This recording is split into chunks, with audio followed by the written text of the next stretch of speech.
jump into that quickly.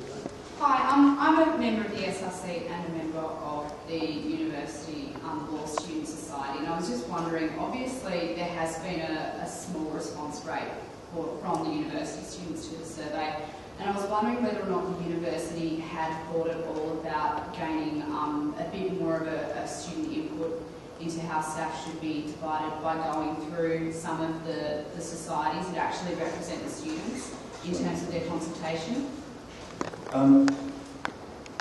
I think we're always open to further discussion about how we can broaden the kind of input and quality of input, but I actually don't think 1,700 is a small kind of response. I think that's a weighty response that we're having some time to work through.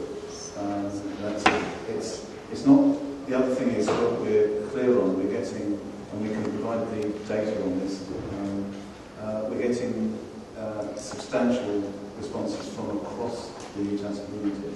So it's not 1,700 located in Launceston or Sandy Bay. It's actually in Sydney. It's in Burnie and in distance. So I think it is a good cross section about. I understand that, but do you think there is scope to maybe utilise the clubs and societies that UTAS has in order to gain even more of a comprehensive idea about how funding? That's certainly one way, but then of course one has to understand that comes with a particular mediated view. So if we do it by survey, we're not actually privileging a particular voice which would get through different kinds of clubs or societies. So I think the way we've done it actually is to make sure we hear the diversity rather than a particular voice. So I think the extent to which the SSAF is actually applicable to particular clubs or societies is an interesting and open question.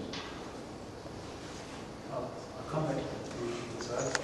Yeah, just, I don't mean to be quite blunt here, but I'm just interested how you can say that 1,700 is a fair scope, a fair idea of students. It's a quantity. Yeah, I realise that, but like to say that you have all the data you need, or there's a lot of data to go through, when it's only 1,700.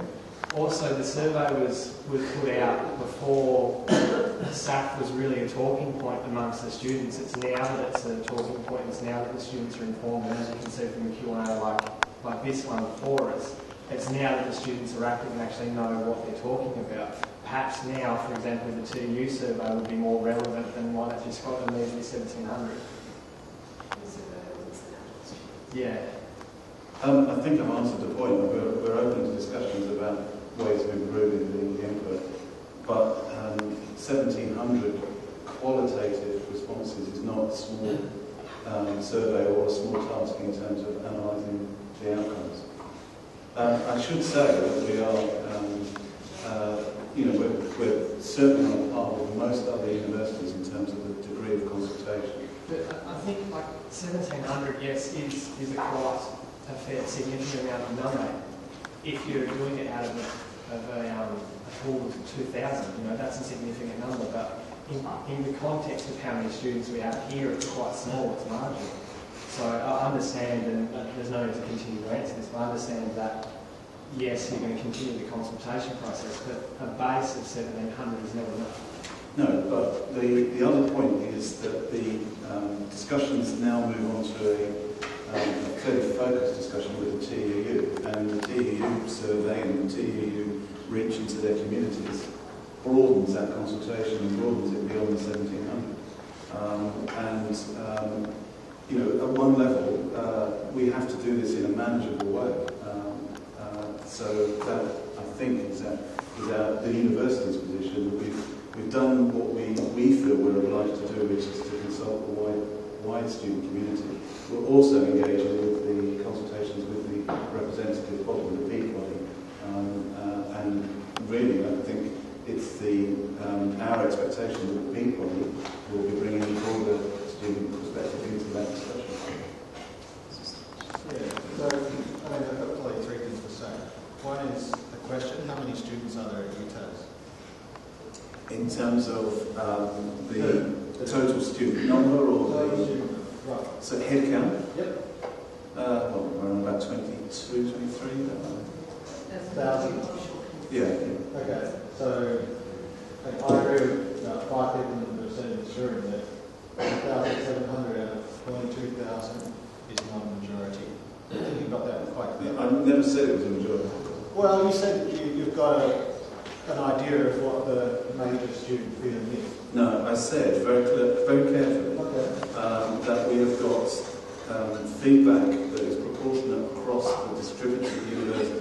In other words, we have got feedback from all sites, from distance, from students who aren't physically on campus as well as those on campus.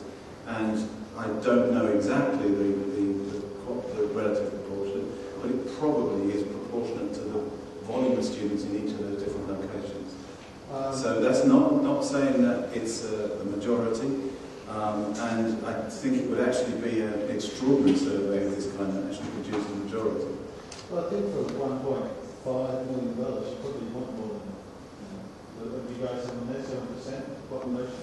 So that's one thing. And I think that's quite core to this, is that consultation hasn't worked. Second one is, I'll go back to what you said about student associations. UTAS is quite good in that each school has a club or society, pretty much every school.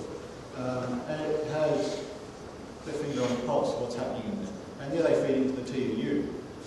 And so I think that asking the TUU to do your consultation for you from here on in, and not guaranteeing them a significant proportion of the money, is a bit shit, really. And then, two, what avenues do these student clubs and societies have for applying to use this money that their student members are paying? So if a law society, for instance, says we would really benefit from X, Y, and Z, how can they approach the university who is managing the money to do that? Okay, I'll deal with each of those points. Right. Then, if you want to chip in. It's your contention, not my agreement, that the consultation hasn't worked. Yeah. Okay, so we're not asking the TUU to do the university's job. We're actually working with the TUU in what is the core TUU activity, which is to, if you like, to work for the students' interests and to replay that through the university. And that is exactly the process which we've got in training. We cannot, at this stage, guarantee any club or society any particular outcome, because to do that would be to validate exactly the process that we've set up. However, there is nothing to stop a club or a society, and indeed they are doing it, from contacting me, from going through Saleh or from any other form of input, up to and including the point at which we come to agreements that we will make, that we then make a recommendation up in relation to how the money is expended. We are bound by legislation to operate as if this through the university, unless we choose to delegate it otherwise. And we have taken the principal decision that we will, as a university, operate this fund because of the need to ensure the coverage across all students in all places. Can I just put one last thing in there? What are the actions that are going to go forward from today? So you've had this meeting, this is part of your consultation. How are you going to take this, I think, a fairly clear message that we don't think the consultation has been good enough? I've heard two messages, actually. One is a postgraduate question. Yeah, that's right.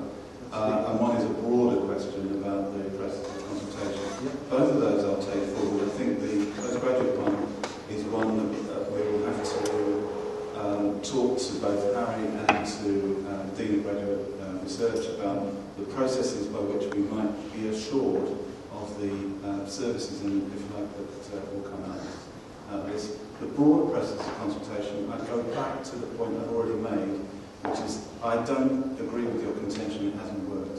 If there are other ways in which we can improve it, I will look at it. I think it's clear quantitative evidence that 7% is not enough. But that's not the argument. I don't think 7% is spread across the whole world. You put it to you. Could we encourage everyone to get online onto the TUU website and partake of our survey? We might work with the university using it, then national centre as well, and survey provider, and see how we go from there.